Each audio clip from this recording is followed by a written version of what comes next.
This is a 2021 Jeep Wrangler Rubicon JLU EcoDiesel.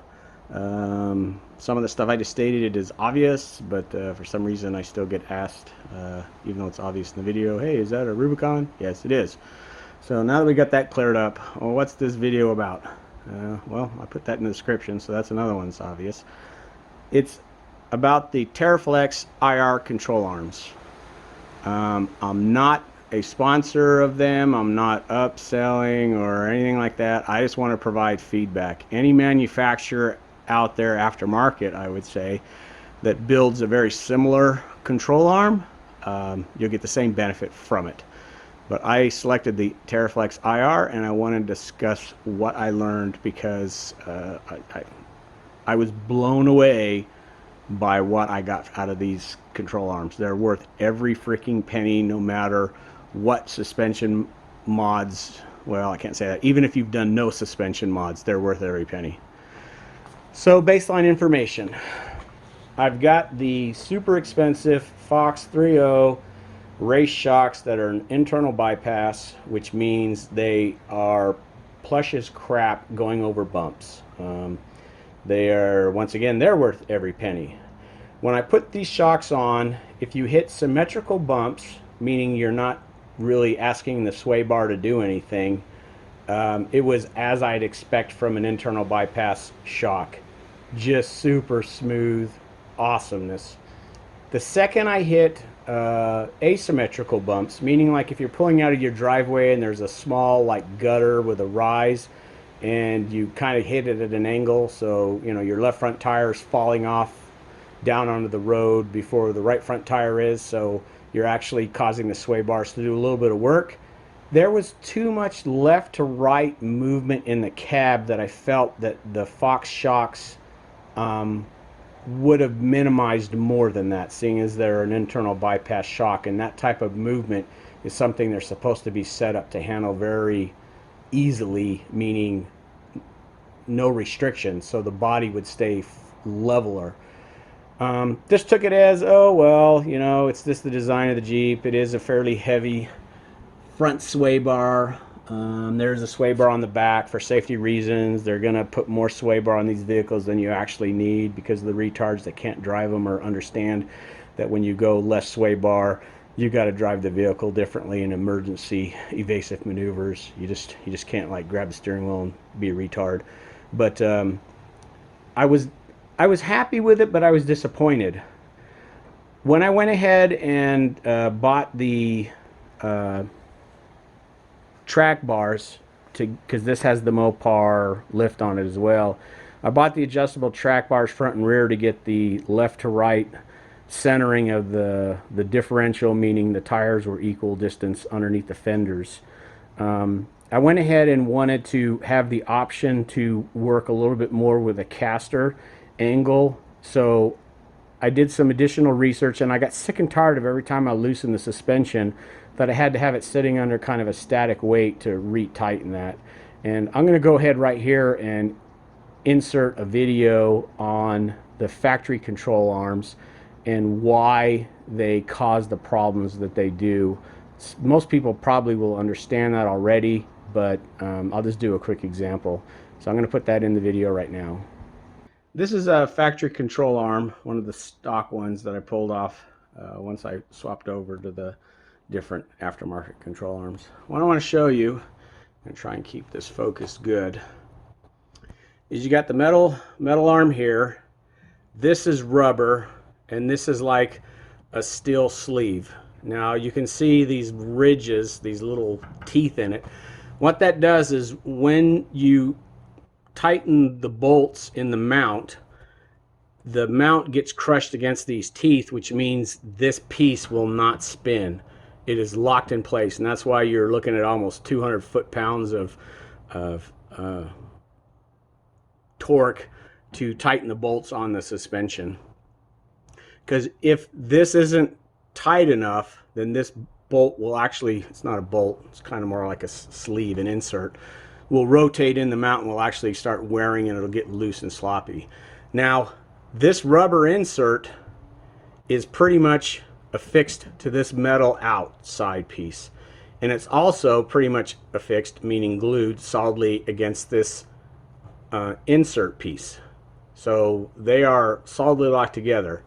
And what you can see is this control arm, I have it sit in the vise, so it's pinching that metal insert just like it would on the suspension, you know, with your bolts. I'm going to tighten this a little bit more, maybe not. And it's just hanging there. If I take and put pressure on this, see how it bounces? I'm going to have to stop the video and re-tighten it just a second. Okay, I had to tighten the vise down so I had my 200 foot-pounds of torque on that insert. But when you pull this down and I let it go, see, it bounces right back up. The amount of pressure that and even if you go the other direction, it always wants to go back to the same spot. So whenever your suspension is trying to move for a bump, because remember, these things are installed on the vehicle is sitting there under its own weight.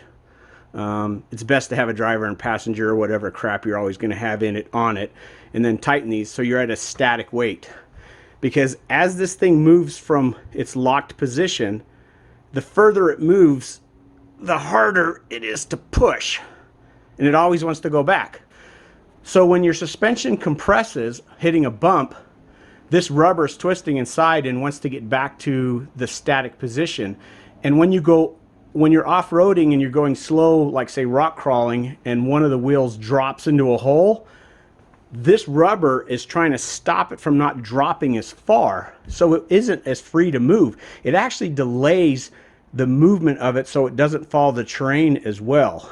Now, the IR control arms, and real fast, this rubber insert, the reason why they do that is for NVH, which is noise, vibration, and harshness.